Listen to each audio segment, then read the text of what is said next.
चंद्रयान-3 की soft landing को लेकर क्या कहते हैं इसरो के अधिकारी।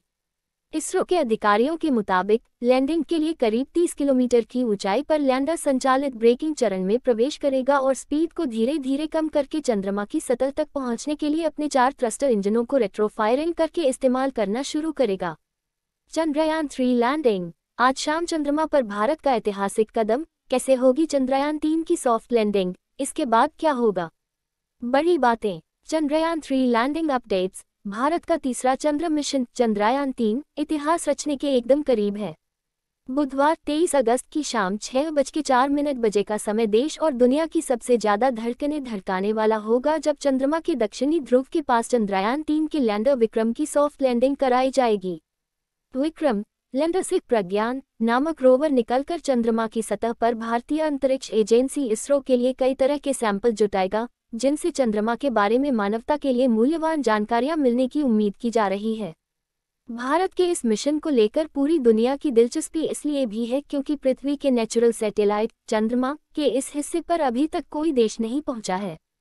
हाल में रूस ने अपने चंद्र मिशन लूना 25 से यहां पहुंचने की कोशिश की, लेकिन वह क्रैश हो गया और उसका मिशन फेल हो गया। चंद्रयान-3 की चंद्रमा के दक्षिणी ध्रुव पर सफल सॉफ्ट लैंडिंग निश्चित रूप से भारत को स्पेस पावर बनाएगी।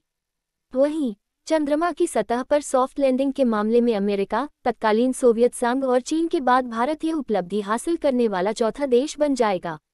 सॉफ्ट लैंडिंग में अब बस कुछ ही घंटों की देरी है। काउंटडाउन शुरू हो चुका है। आइए जानते हैं इस मिशन के संबंध में बड़ी बातें। चंद्रयान-3 मिशन की लागत 600 करोड़ रुपये है। इसे 14 जुलाई को श्रीहरिकोटा स्थित सतीश धवन अंतरिक्ष केंद्र से शक्तिशाली रॉकेट LVM मार्क 3 से लॉन्च किया गया था। इसरो ने सॉफ्ट लैंडिंग से एक दिन पहले यानी मंगलवार 22 अगस्त को जानकारी दी कि चंद्रयान-3 मिशन इसके लिए निर्धारित शेड्यूल के अनुसार ही काम कर रहा है। इसरो ने कहा कि मिशन तय समय पर है, सिस्टम की नियमित जांच हो रही है, सुचारू स्मूथ सेलिंग जारी है। MOXISTRAC पर लैंडिंग ऑपरेशन का सीधा प्रसारण बुधवार शाम 5:20 शुरू होगा।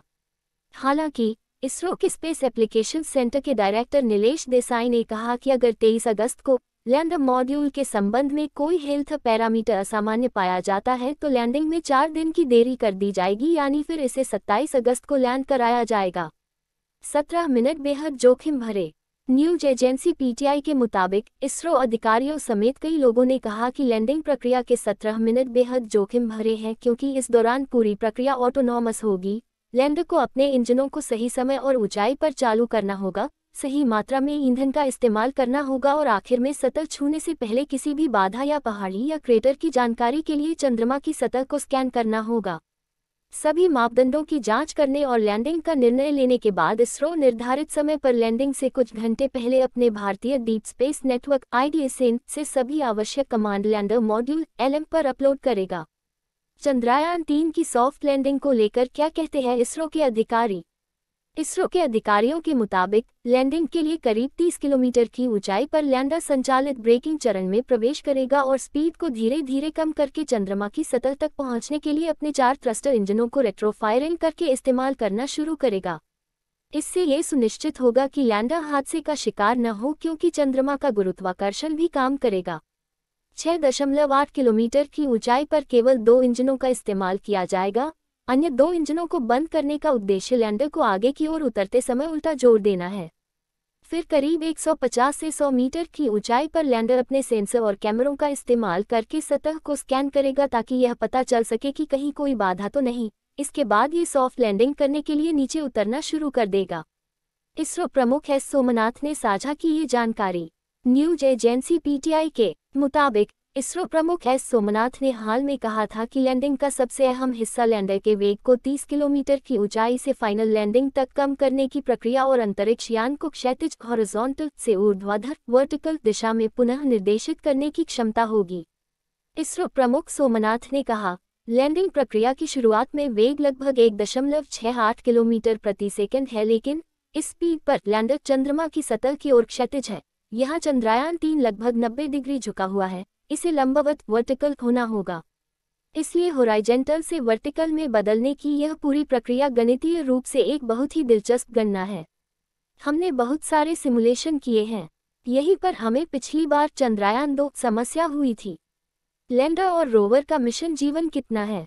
सॉफ्ट लैंडिंग के बाद रोवर एक साइड पैनल का इस्तेमाल करके लैंडर से निकलकर चंद्रमा की सतह पर उतरेगा।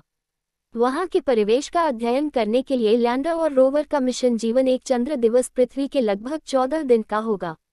हालांकि इसरो के अधिकारी लैंडर और रोवर के एक और चंद्र दिवस में काम करने की संभावना से इनकार नहीं करते हैं।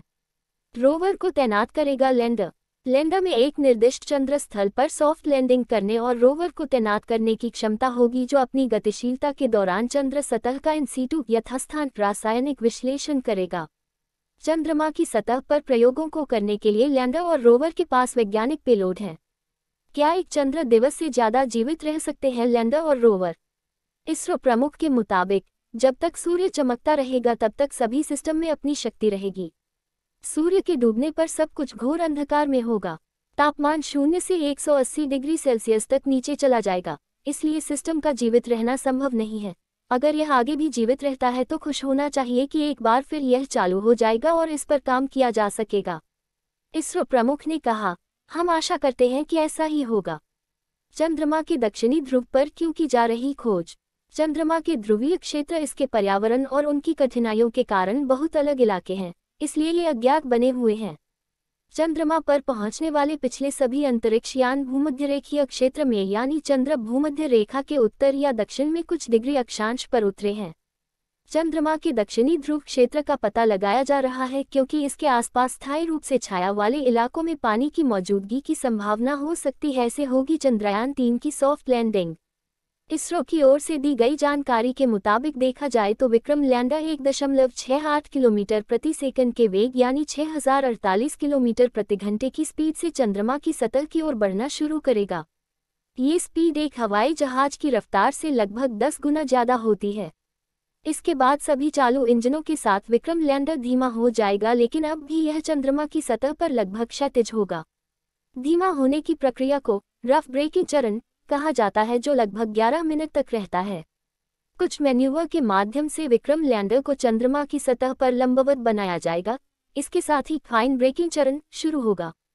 इसी चरण में चंद्रयान-2 का लैंडर नियंत्रण से बाहर होकर दुर्घटनाग्रस्त हो गया था। चंद्रमा की सतह से 800 मीटर ऊपर क्षैतिज और ऊर्ध्वाधर दोनों वेग 0 हो जाते हैं। इस दौरान विक्रम लैंडर चंद्रमा की सतह के ऊपर लैंडिंग वाली जगह के लिए जांच करेगा। इसके बाद वह तस्वीरें लेकर सबसे अच्छी लैंडिंग साइट की खोज के लिए 150 मीटर नीचे आएगा। केवल 2 चालू इंजनों के साथ यह चंद्रमा की सतह को छुएगा। एक बार जब इसके पैरों पर लगे सेंसर चंद्रमा की सतह को महसूस करेंगे तो इंजन बंद हो जाएंगे और लगभग 20 मिनट का जोखिम भरा चरण समाप्त हो जाएगा। इसके बाद रेजोलिथ नामक चंद्रमा की धूल जब स्थिर हो जाएगी तब विक्रम लैंडर का एक साइड पैनल खुलेगा, जिससे प्रज्ञान रोवर सतह पर आने के लिए रैंप के रूप में इस्तेमाल करेगा। प्रज्ञान रोवर धीरे धीरे लुढ़का हुआ चंद्रमा की सतह पर आ जाएगा। सतह पर आने के बाद रोवर चारों ओर घूमने के लिए स्वतंत्र होगा। देश के लिए वह बड़ा क्षण होगा जब लैंडर रोवर की तस्वीर लेगा और रोवर लैंडर की। चंद्रमा की सतह से यह भारत के लिए भारत की पहली सेल्फी होगी। लैंडिंग के बाद क्या होगा? राष्ट्रीय ध्वज, तिरंगे और पहियों पर इसरो के लोगों के साथ 6 पहियों वाला प्रज्ञान रोवर 4 घंटे के बाद लैंडर की बेली से चंद्रमा की सतह पर उतरेगा। यह 1 सेमी प्रति सेकंड की रफ्तार से चलेगा और चंद्रमा के परिवेश को स्कैन करने के लिए नेविगेशन कैमरों का इस्तेमाल करेगा। रोवर में चंद्रमा की सतह से संबंधित डेटा प्रदान करने के लिए पेलोड के साथ कॉन्फ़िगर किए गए उपकरण हैं। ये चंद्रमा के वायुमंडल की मौलिक संरचना के संबंधित डेटा एकत्र करेगा और लैंडर को डेटा भेज देगा। 3 पेलोड के साथ विक्रम लैंडर निकट सतह के प्लाज्मा, आयनों और इलेक्ट्रॉनों के घनत्व को मापेगा, चंद्रमा की सतह की थर्मल प्रॉपर्टीज, तापीय गुणों को मापेगा, लैंडिंग स्थल के आसपास सिस्मिसिटी, भूकंपीयता को मापेगा और चंद्र परत की संरचना और आवरण का वर्णन करेगा। सौर ऊर्जा से संचालित लैंडर और रोवर के पास चंद्रमा के परिवेश का अध्ययन करने के लिए करीब 2 हफ्ते समय होगा। रोवर केवल लैंडर को जानकारी भेज सकता है और लैंडर सीधे पृथ्वी से कम्युनिकेट करेगा। इसरो के मुताबिक चंद्रयान-2 ऑर्बिटर का इस्तेमाल आकस्मिक संचार रिले के रूप में भी किया जा सकता है। सोमवार 21 अगस्त को चंद्रयान-2 ऑर्बिटर ने लैंडर मॉड्यूल के साथ संचार स्थापित किया था। Thanks for watching. Please subscribe my channel.